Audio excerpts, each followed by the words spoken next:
The Galactic Council chambers fell silent as the massive viewing screen displayed an impossible sight. Admiral Zexhai of the Korthak Empire watched with three of his eyes while the fourth remained fixed on the sensor readings that made no sense. The ship floating in the void before them shouldn't exist. "Magnify Sector 77 Alpha," he commanded, his chitinous fingers clicking against the command console. The image zoomed in, revealing a vessel that belonged in the museums of extinct civilizations, not cruising through active space lanes near the Meridian Gate. The ship was sleek and predatory, its hull a matte black that seemed to drink in the light from nearby stars. No running lights, no identification beacons, no communication signals. Just silence and that strange, almost organic curve to its design that made seasoned warriors uneasy. "Sir," came the nervous voice of Communications Officer Veltar, "we're detecting trace signatures that match human technology." A collective intake of breath swept through the bridge. Even the normally unflappable Zexhai felt his mandibles twitch involuntarily. Humans. The word carried weight that could crush planets and topple empires. Every species in the known galaxy had heard the stories, though most dismissed them as elaborate myths designed to frighten young ones into obedience. "Impossible," muttered Science Officer Kraden, her scaled head shaking as she recalibrated her instruments for the third time. The humans vanished 20,000 years ago. Complete radio silence. No ships, no colonies, no trace. They're extinct.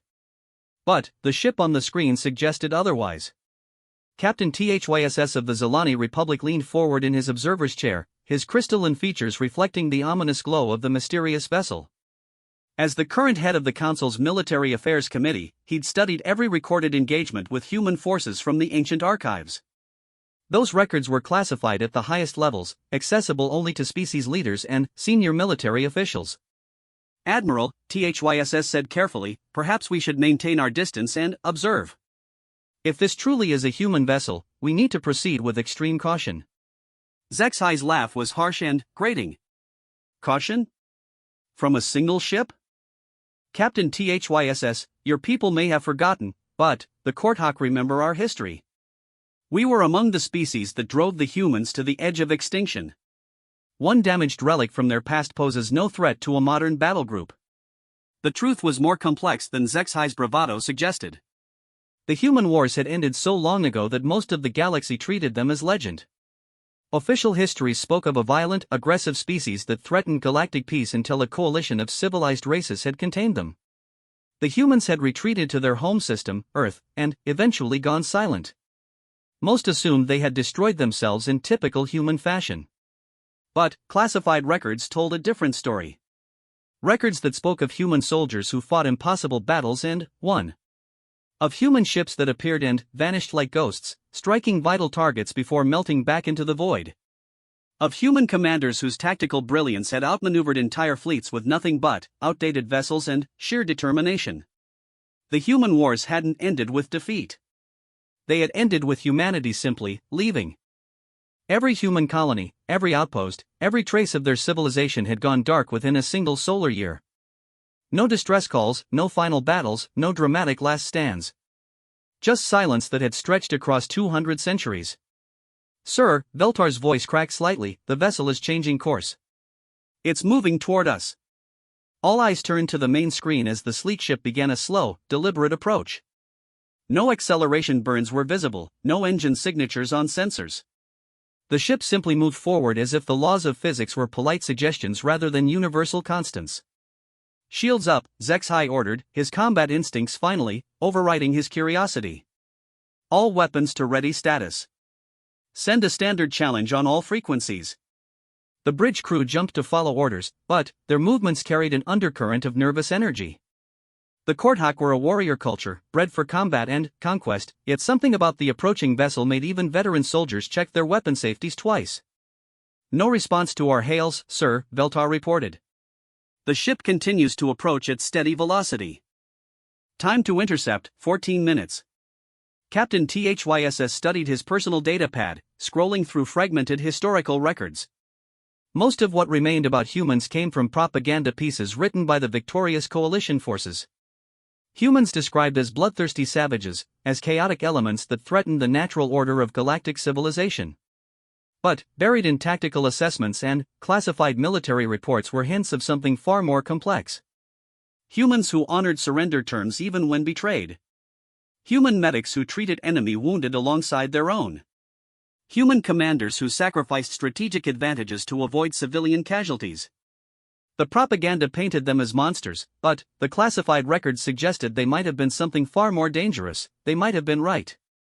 Admiral, THYSS said quietly, the Zalani archives contain some interesting information about human combat capabilities.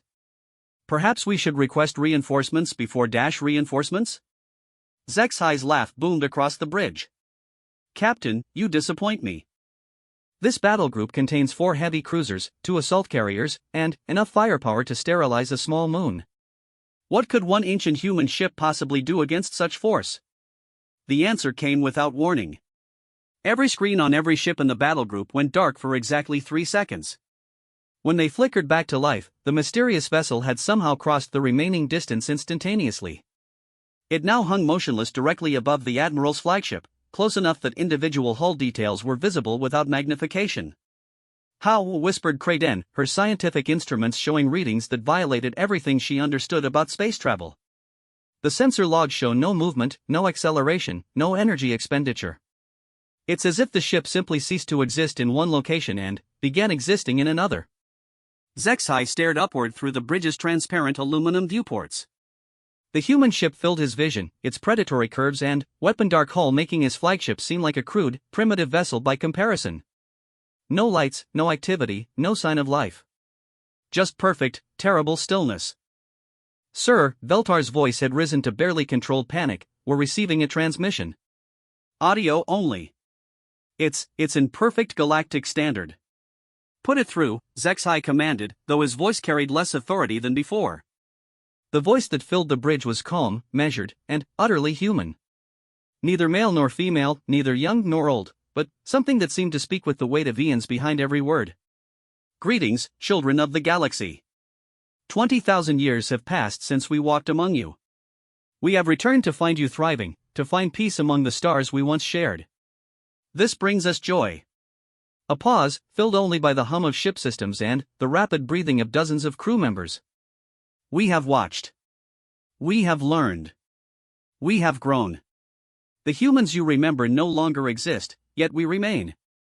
We are what humanity became when we chose silence over conflict, patience over revenge. Another pause, longer this time. You remember us as warriors. This was true, but incomplete. We were also teachers, healers, explorers, dreamers. We were a people who valued life above victory, wisdom above power. When the galaxy chose fear over understanding, we chose exile over extinction. Admiral Zexai found his voice, though it came out as more of a croak. What do you want? To observe. To learn what you have become in our absence. To determine if the galaxy is ready for what we have learned in the deep between the stars. We are no longer the humans you fought. We have become something more. The transmission ended, leaving absolute silence across every ship in the battle group. Captain THYSS was the first to speak, his crystalline voice barely above a whisper. Admiral, I recommend we withdraw immediately and report to Council headquarters. If this truly is humanity returning, then everything we know about galactic power structures is about to change. Zexai stared at the motionless ship above them. In the space of minutes, his understanding of the universe had been shattered and reformed. The humans hadn't been destroyed. They hadn't even been defeated. They had simply chosen to leave, to grow, to become something beyond the comprehension of those they left behind. Set course for the nearest council station, he ordered quietly. Maximum speed. And send a priority transmission to all member worlds. Tell them the humans have returned.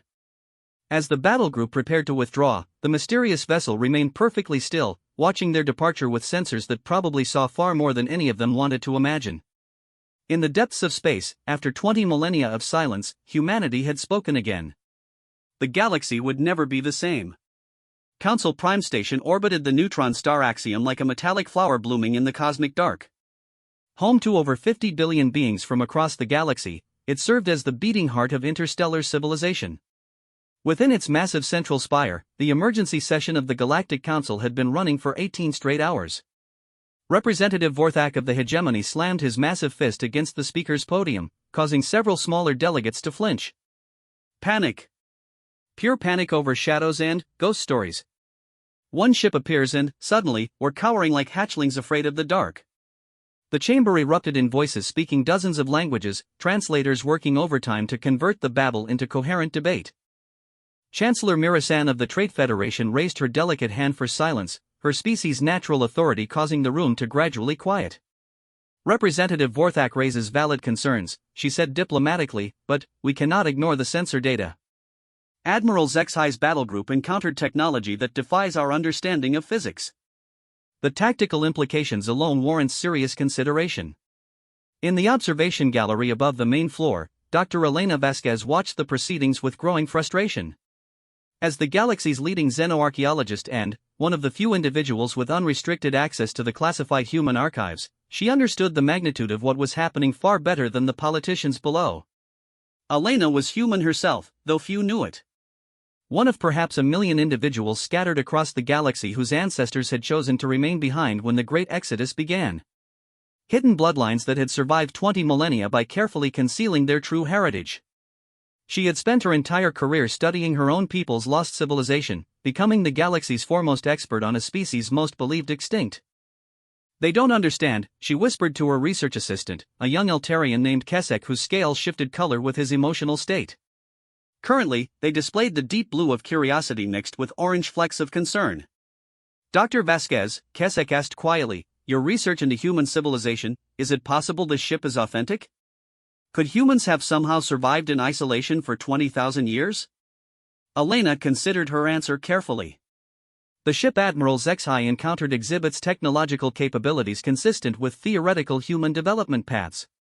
But, Kesek, the humans who disappeared weren't primitive. They possess technologies that the Council has spent 2 centuries trying to understand and duplicate. Below them, the debate continued. Representative Klax of the Silicon Syndicate, whose crystalline body chimed softly when he spoke, was addressing the assembly. The economic implications cannot be ignored. If humans have returned with advanced technology, it could destabilize our entire trade network.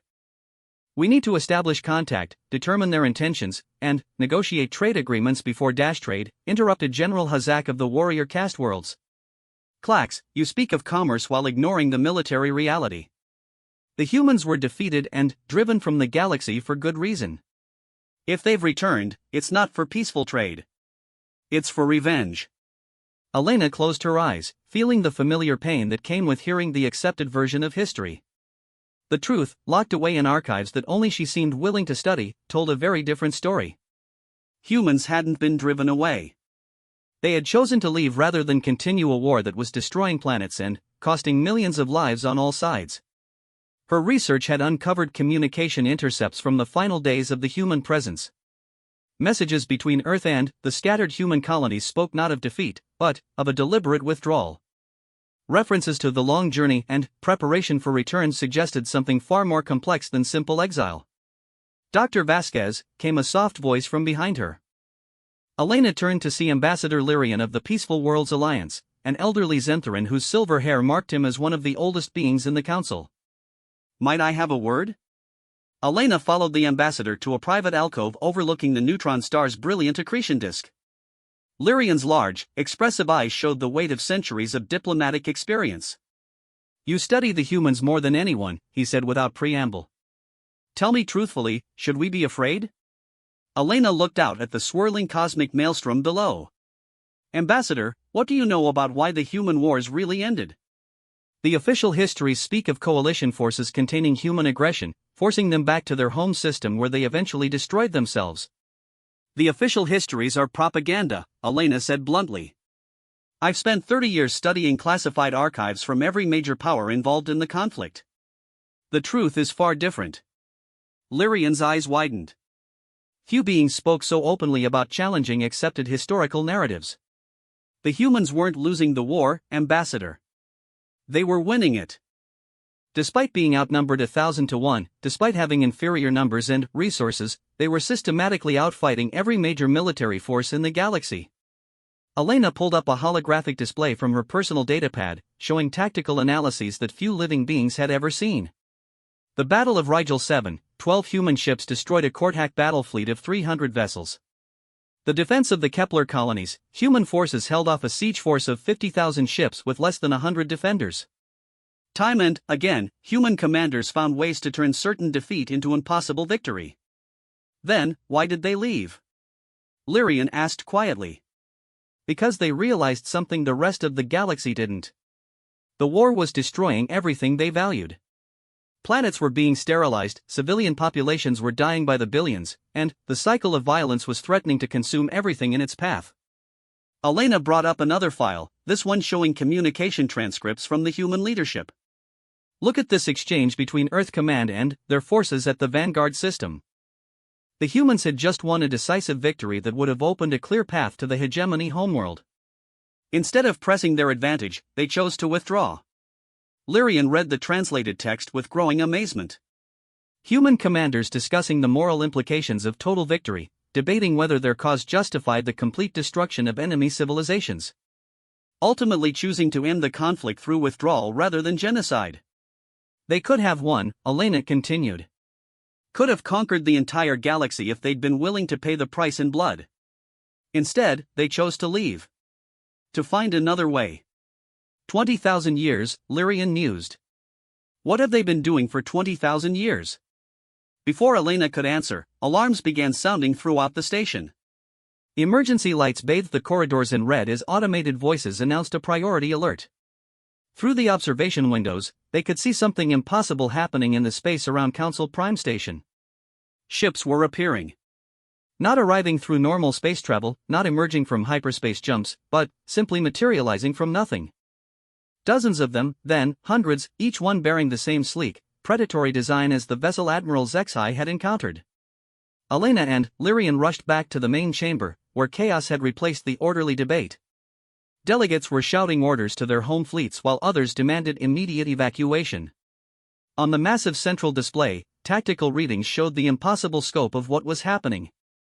Over 5,000 ships had appeared in perfect formation around the station. No hostile moves, no weapons powered, no shields raised. They simply hung in space like patient guardians, waiting for something. General Hazak was screaming orders into his communicator, demanding that the combined defense fleets engage the intruders immediately. But Admiral Chen of the Council Defense Force, a pragmatic woman with iron-gray hair, held up a hand for silence.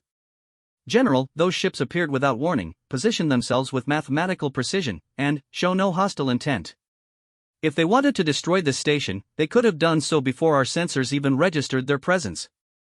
Then, what do they want? Demanded Representative Vorthak. The answer came in the form of a single transmission broadcast simultaneously to every receiver in the system. The same calm, measured voice that had spoken to Admiral Zexai now addressed the entire gathered leadership of galactic civilization. Children of the galaxy, we have come to speak. We request permission to send a single representative to address your assembly. We wish to discuss the future, and the choices that lie before all of us. Chancellor Mirasan looked around the chamber at the faces of beings representing trillions of lives across hundreds of worlds. Fear, curiosity, anger, and wonder warred in their expressions. Finally, she activated the station's main transmitter. Unknown vessels, you are granted permission to send your representative. We welcome this opportunity for dialogue. A single ship detached itself from the massive formation and approached the station's primary docking bay. As it drew closer, sensors revealed details that made naval engineers across the galaxy question everything they thought they knew about ship design. The vessel showed no signs of propulsion, no heat signatures, no energy emissions of any kind.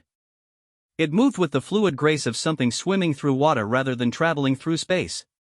When it reached the docking bay, it didn't land so much as settle into place like a bird coming to rest on a branch. Elena found herself holding her breath as the docking bay atmosphere processors hummed to life. Whatever was about to emerge from that ship would change everything. After 20,000 years of silence, humanity was ready to speak again. And the galaxy was about to learn what 20 millennia of growth and preparation had created. The docking bay doors sealed with a soft hiss as artificial atmosphere flooded the chamber. Security forces from a dozen different species took positions around the perimeter, their weapons trained on the mysterious human vessel. Despite orders to remain calm, nervous energy crackled through the air like electricity before a storm. Dr. Elena Vasquez stood with the official reception committee, her heart hammering against her ribs. As the galaxy's leading expert on human civilization, she had been hastily summoned to serve as cultural advisor. None of the council members knew her true heritage, saw her as anything more than an academic with useful knowledge. If they discovered she carried human DNA in her veins, everything would change. The ship itself defied easy description. Up close, its hull seemed to shift between solid metal and something almost organic, as if the boundary between technology and biology had been deliberately blurred. No visible hatches or access ports marked its smooth surface, yet everyone present felt certain it would open when the time was right. Ambassador Lyrian stood beside Chancellor Mirasan at the front of the reception group, his silver hair catching the overhead lights. Behind them, representatives from the major galactic powers maintained careful distances from each other, old rivalries temporarily set aside in the face of this unprecedented event. "Atmospheric pressure stable," announced the base supervisor, a methodical Corvan whose forearms worked multiple control panels simultaneously. "Oxygen-nitrogen mix suitable for most carbon-based life forms. Temperature nominal." As if responding to some unheard signal, a section of the ship's hull simply faded away, revealing an opening that seemed to exist in defiance of the solid metal that had been there moments before. Light emanated from within, not harsh artificial illumination but something softer, warmer, almost alive. A figure emerged from the light. Elena's breath caught in her throat. The being that stepped into the docking bay was unmistakably human in basic form, but altered in ways that spoke of profound evolutionary change. Tall and graceful, with features that seemed to shift subtly as different angles of light played across them. The skin held a faint luminescence, as if lit from within by some inner energy. Most striking were the eyes. They held depths that seemed to contain starfields, ancient wisdom that spoke of eons spent in contemplation among the void. When the being looked across the assembled delegates, Elena felt as though she was being examined not just physically, but down to the very atoms of her existence. The human representative wore no clothing in any conventional sense, yet seemed appropriately dressed for the formal occasion. Energy patterns flowed across their form like living fabric, creating designs that were beautiful beyond description yet served no apparent functional purpose other than aesthetic pleasure. "Greetings," the being said, their voice carrying the same measured calm as the earlier transmissions. "I am called Echo of the Deep Reaches, speaker for the children of Terra, voice of those who chose the long journey. I come in peace to address the Assembly of Worlds." Chancellor Mirasan stepped forward, her diplomatic training helping her maintain composure despite the otherworldly presence before her. "Welcome to Council Prime Station, Echo of the Deep Reaches. I am Chancellor Mirasan, current chair of the Galactic Council. We are honored by your presence." Echo inclined their head slightly, a gesture that somehow conveyed volumes about respect, acknowledgement, and the vast cultural distances that separated them from those they addressed. "The honor is ours, Chancellor. We have watched your civilizations grow and flourish in our absence. You have achieved much in the span of 20,000 years. Peace, prosperity, trade across the stars. This fills us with joy." General Hazak couldn't contain himself any longer. "Watched? You say you've been watching us? For how long? Why reveal yourselves now?" Echo turned to face the general, and Elena saw something flicker in those starfield eyes. Not anger or irritation, but something like gentle amusement tinged with sadness. "We have always been present, General Hazak. In the spaces between worlds, in the deep between the stars, in dimensions that touch your reality but exist beyond your current perception. We never truly left. We simply chose not to interfere with your development." Representative Clax of the Silicon Syndicate chimed forward, his crystalline form refracting the strange light that seemed to emanate from Echo. "Not interfere? Your people were driven from the galaxy. You disappeared because you were defeated." For the first time, Echo showed something approaching emotion. Their luminescent form grew brighter, and, when they spoke, their voice carried harmonics that seemed to resonate in the bones of every listener. "We were not driven away, Representative Clax. We chose to leave because we realized that our presence was causing pain, fear, and unnecessary conflict. Your civilizations were not ready for what we could become together. Perhaps they are now." Elena found herself stepping forward before she could stop herself. Every instinct screamed at her to remain silent, to maintain her carefully constructed facade, but the researcher in her needed to know. "Echo of the Deep Reaches," she said formally, "I am Dr. Elena Vasquez, xenoarchaeologist. I have studied your people's history extensively. The records suggest that humanity possessed technologies far beyond what the rest of the galaxy understood.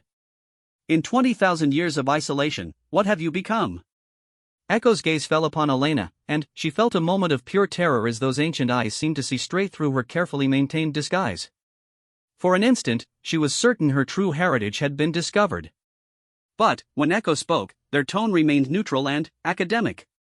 Dr. Vasquez, your research honors our memory. What have we become? We have become what we always had the potential to be, once freed from the constraints of fear and conflict. Echo gestured, and the air around them shimmered.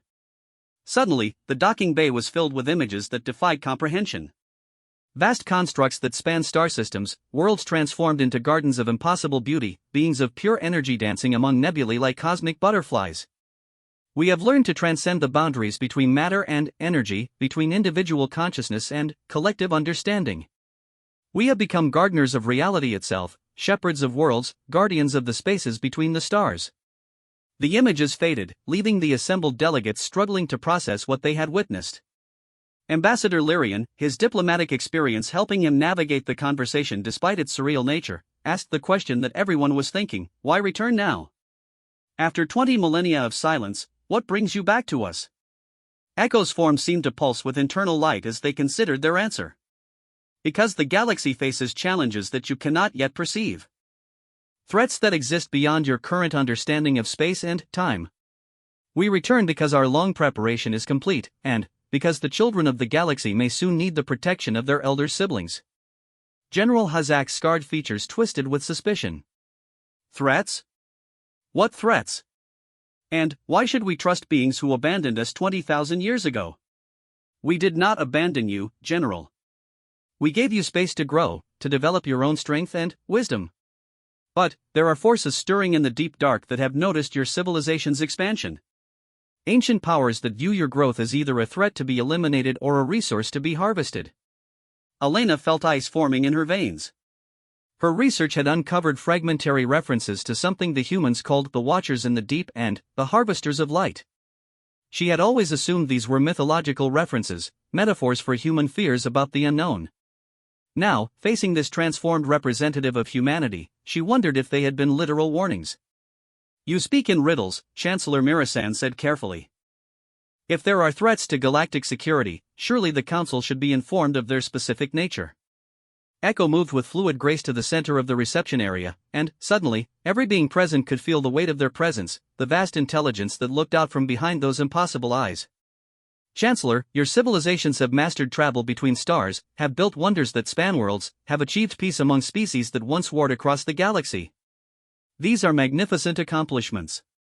But, you still think in terms of 3 dimensions, of linear time, of matter and energy as separate forces. The being that called itself Echo began to change, their form becoming more translucent, more obviously composed of energy than flesh. The threats that approach think in terms of dimensions you cannot perceive, of time as a malleable force, of reality itself as something to be shaped according to will. Against such powers, conventional weapons and traditional military thinking are less than useless. Representative Vorthak slammed his massive fist against his chest in a gesture of challenge. Then, why not simply tell us what to expect? If humanity has become so powerful, why not share your knowledge and prepare us to fight? Echo's expression showed something that might have been profound sadness. Because knowledge without wisdom is destructive, Vorthak of the hegemony. Because power without understanding corrupts. Because the path we have walked required sacrifices that we would not wish upon any civilization. The chamber fell silent as the implications of Echo's words sank in. Whatever humanity had become during their long absence, it had come at a cost that even these transformed beings still felt deeply. Elena realized that she was witnessing a pivotal moment in galactic history. The choices made in this chamber, in the coming days and weeks, would determine whether the galaxy faced the approaching darkness as a united force or remained divided and vulnerable. And, somewhere in her genetic memory, in the cells that carried the heritage of humanity within her, she felt an ancient call beginning to awaken. The emergency session had moved to the Council's most secure chamber, deep within the station's core where quantum encryption fields protected against any form of surveillance. Representatives from every major galactic power sat around a circular table that had witnessed the signing of the Meridian Peace Accords, the formation of the Trade Federation, and countless other moments that shaped interstellar civilization. Echo of the deep reaches stood at the chamber's center, their luminescent form casting shifting patterns of light across the walls. For the past 6 hours, they had been answering questions about humanity's transformation, the nature of the approaching threats, and what their return meant for galactic society. Dr. Elena Vasquez sat in the observers section, frantically taking notes while struggling to process revelations that overturned everything she thought she knew about her own species. The being before them was human, yet so far evolved beyond baseline humanity that the connection seemed almost metaphorical. "You speak of these devourers of light," Chancellor Mirasan was saying, "as if they are inevitable. Are you certain they represent a genuine threat to our civilizations?" Echo's starfield eyes grew dim with what appeared to be remembered pain. "Chancellor, we did not choose exile lightly. During our final years in known space, our deep space monitoring stations detected signals from beyond the galactic edge. Patterns in cosmic radiation that spoke of intelligence, of purpose, of hunger on a scale beyond comprehension." The being gestured, and the chamber's holographic projectors activated without any visible command. The space above the table filled with an image of the galaxy as seen from far above, its spiral arms glowing with the light of a trillion stars. These entities exist in the spaces between galaxies, in the vast emptiness where normal matter is scarce. They feed on organized energy, on the complex patterns that define life and civilization. To them, a thriving galaxy is not a wonder to be preserved, but a feast to be consumed. Admiral Chen of the Council Defense Force leaned forward, her military mind immediately grasping the tactical implications. "How long do we have? When will they arrive?" "Time has different meanings at the scales they operate within," Echo replied. "But, by your measurements, their advanced scouts have been probing the galactic edge for approximately 800 years. The main force follows perhaps 2 centuries behind." General Hazak's scarred features twisted with barely controlled aggression. 2 centuries? Why wait so long to warn us? Why not return immediately when you first detected this threat? Echo turned to face the general, and, for a moment their forms seemed to flicker between human and something far more alien. "Because, General, preparation for such a conflict requires more than weapons and warriors. It requires evolution itself." Elena found herself speaking before she could stop herself, her academic curiosity overriding diplomatic protocol. "Evolution? You mean biological evolution?" "Far more than biological," Echo confirmed, their attention shifting to her. "Consciousness itself must evolve to comprehend the nature of entities that exist partially outside normal spacetime. Mental frameworks must be expanded to process realities that would drive unprepared minds to madness. The very definitions of life and death, matter and energy, individual and collective must be re-examined and rebuilt." Representative clacks chimed with harmonic confusion. "You're suggesting that our entire understanding of reality is insufficient to deal with this threat?" "Not insufficient," Echo corrected gently. "Incomplete. Your civilizations have achieved mastery over matter and energy within 3-dimensional space. But, the Devourers operate across multiple dimensions simultaneously. They are to your current technology what your starships are to a stone axe." The chamber fell silent as delegates processed this information. Elena could see the dawning horror in their expressions as they began to understand the scope of what they faced. Ambassador Lyrian, ever the diplomat, sought to find common ground. "Echo of the deep reaches, you've described the threat, but you've also implied that humanity has found ways to combat it. Will your people fight alongside us?" Echo's form brightened slightly, and their voice carried harmonics of hope mixed with determination. "We have not spent 20,000 years hiding from the darkness, Ambassador.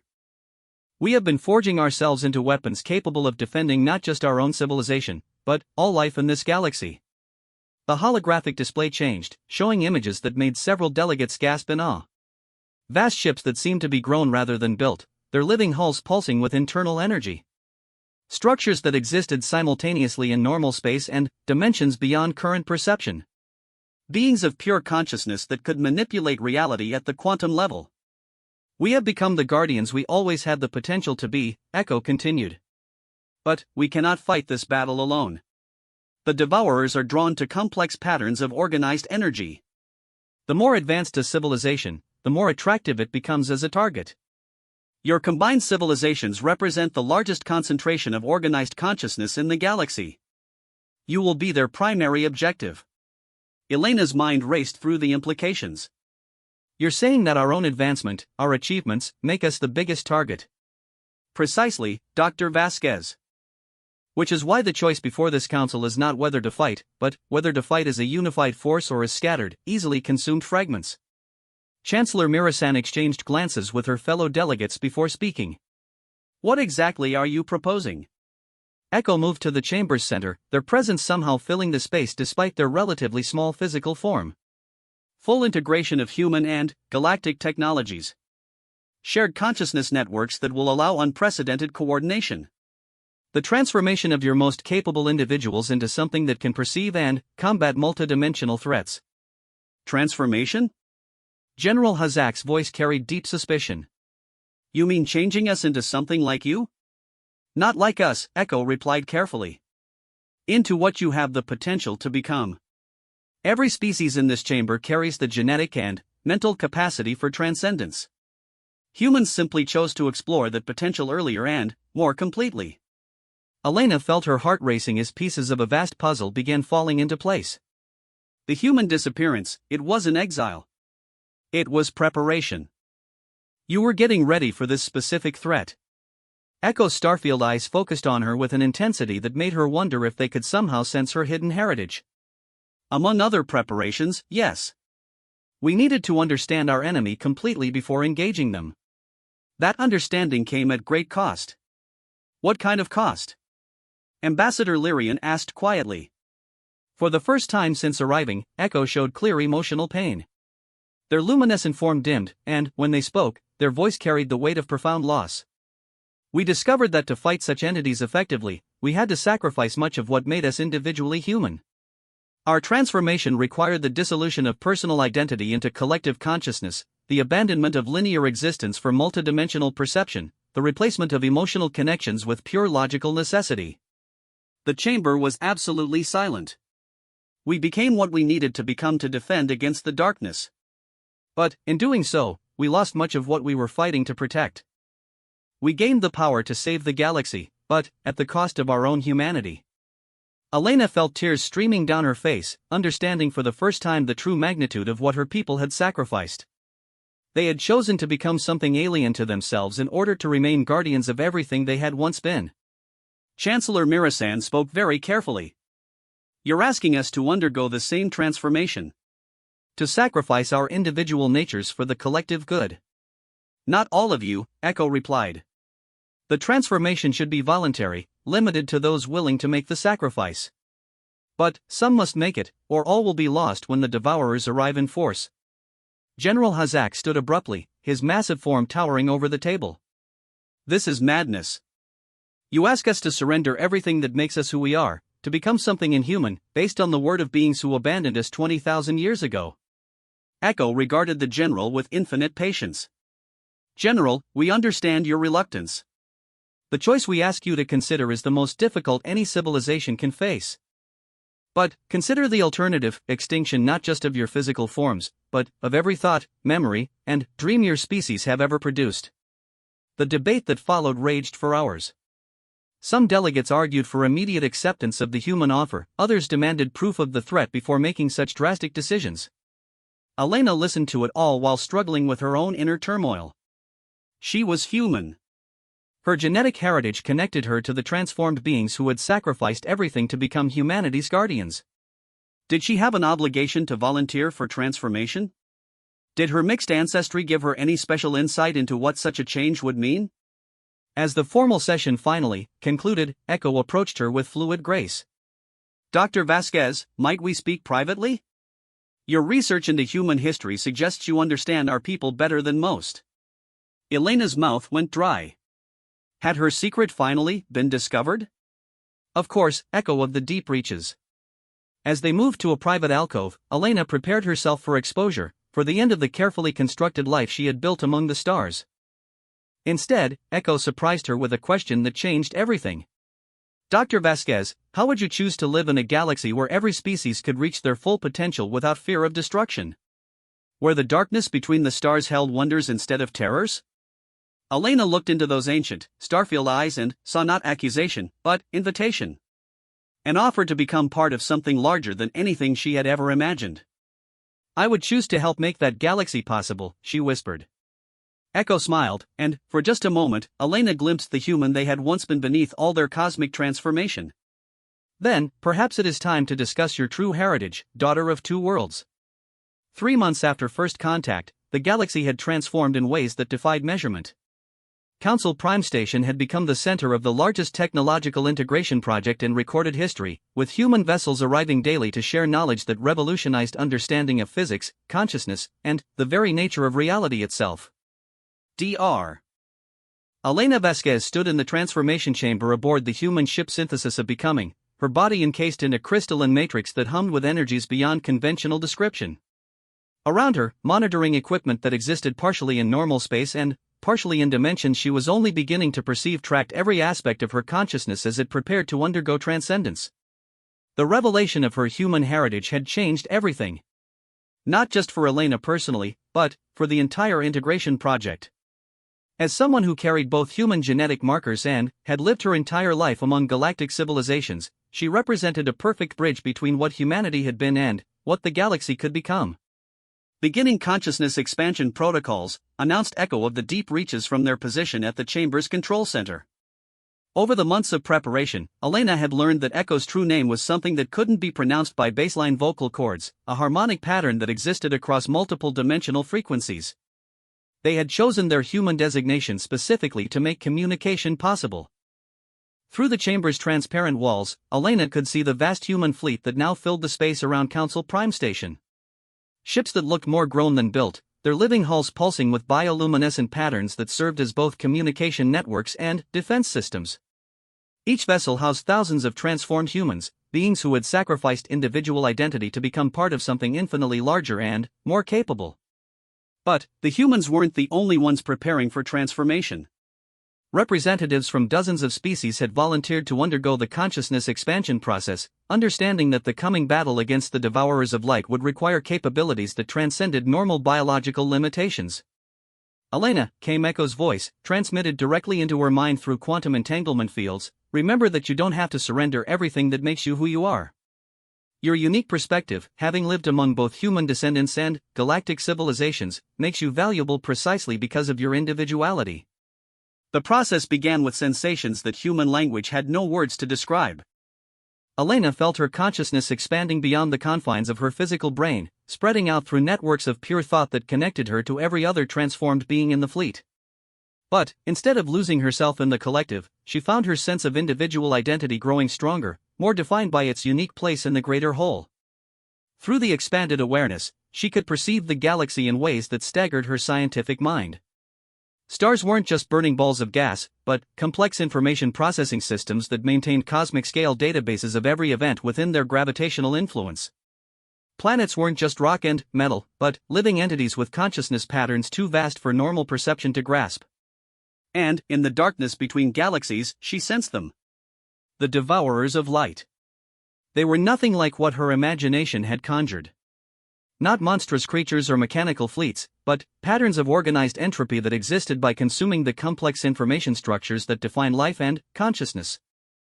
To them, the galaxy was a beacon of organized energy in an otherwise cold universe, a resource to be harvested rather than a wonder to be preserved.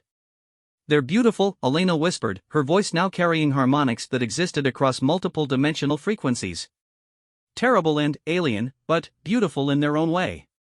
They're trying to solve the heat death of the universe by consuming organized complexity. Now you understand why we couldn't simply destroy them," Echo replied through their shared consciousness link. "They're not evil in any sense we can comprehend. They're trying to preserve something precious in their own way, but their solution means the end of everything we value about existence." Elena's expanded perception showed her the scope of the approaching conflict. The Devourer Advanced Scouts had already consumed 17 smaller galaxies, leaving behind regions of space where matter still existed but held no potential for organization, for life, for consciousness. Perfect cosmic voids where entropy reigned supreme. But she also perceived the incredible network of transformed beings that humanity had become. Millions of individuals who had chosen transcendence, their combined consciousness creating a defensive matrix that spanned the galaxy. Guardians positioned at strategic points throughout space, ready to engage threats that existed across multiple dimensions simultaneously. The transformation is reaching critical phase, announced Captain Sarah Chen, the human commander of the integration project. Elena was startled to realize that Chen had once been Admiral Chen of the Council Defense Force, someone she had observed during the early council meetings. The military leader had chosen to undergo transformation herself, becoming a hybrid being that retained her strategic brilliance while gaining capabilities that made her an ideal battlefield commander. Elena felt the final stages of her consciousness expansion taking hold. Her awareness now extended throughout the local stellar region, able to perceive the quantum fluctuations that preceded Devourer manifestations, to sense the distortions in spacetime that marked their approach through dimensions beyond normal perception. But, more importantly, she could feel the network of other transformed beings, each one unique in their perspectives and capabilities, yet all connected through shared purpose. Humans who had sacrificed individual existence to become guardians of galactic civilization. Members of other species who had chosen similar transformation to defend their homes and cultures.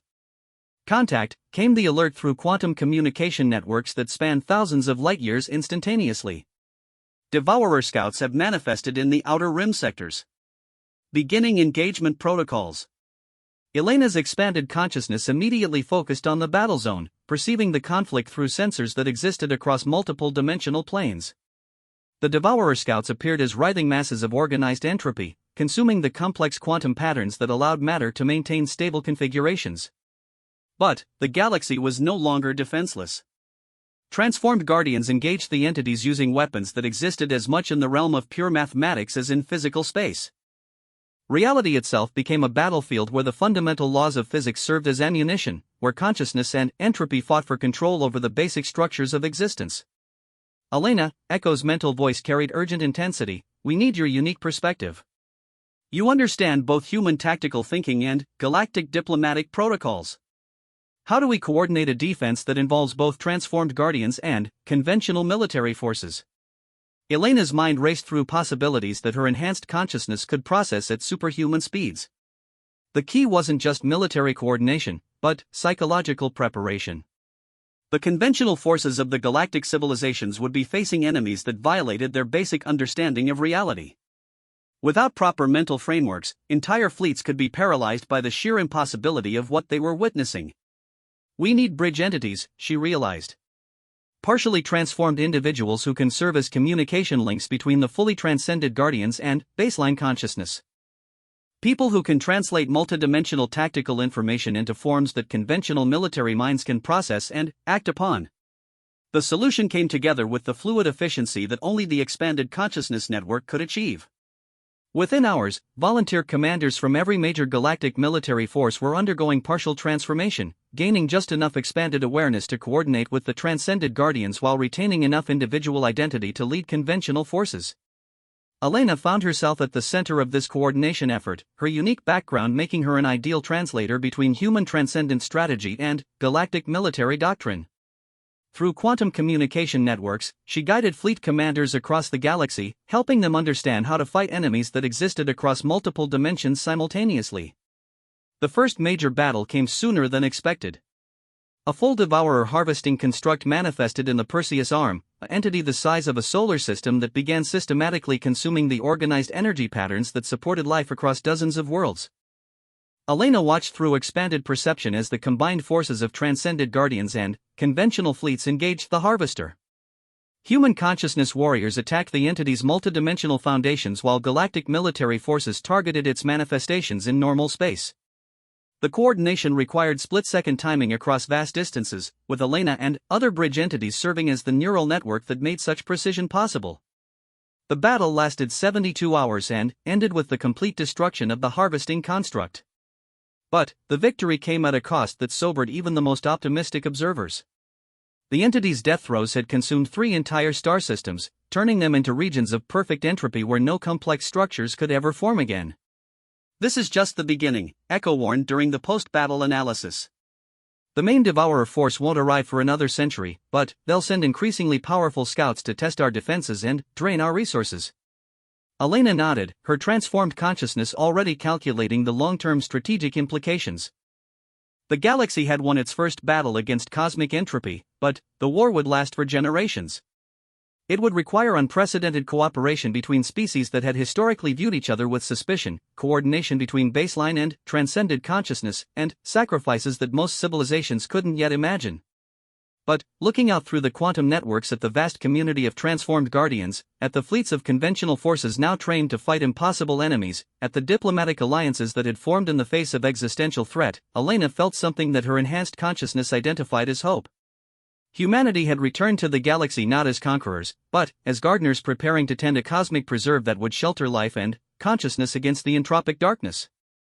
And, for the first time in 20,000 years, they were not alone in that task. The galaxy had awakened to its true potential. Together, they would face the dark between the stars and prove that organized complexity, consciousness, and life itself were forces that even cosmic entropy could not ultimately overcome. In the depths of space, the phantom ships of humanity maintained their eternal vigil, no longer ghosts from a forgotten past but guardians of an infinite future that would be won one battle, one choice, one transformation at a time.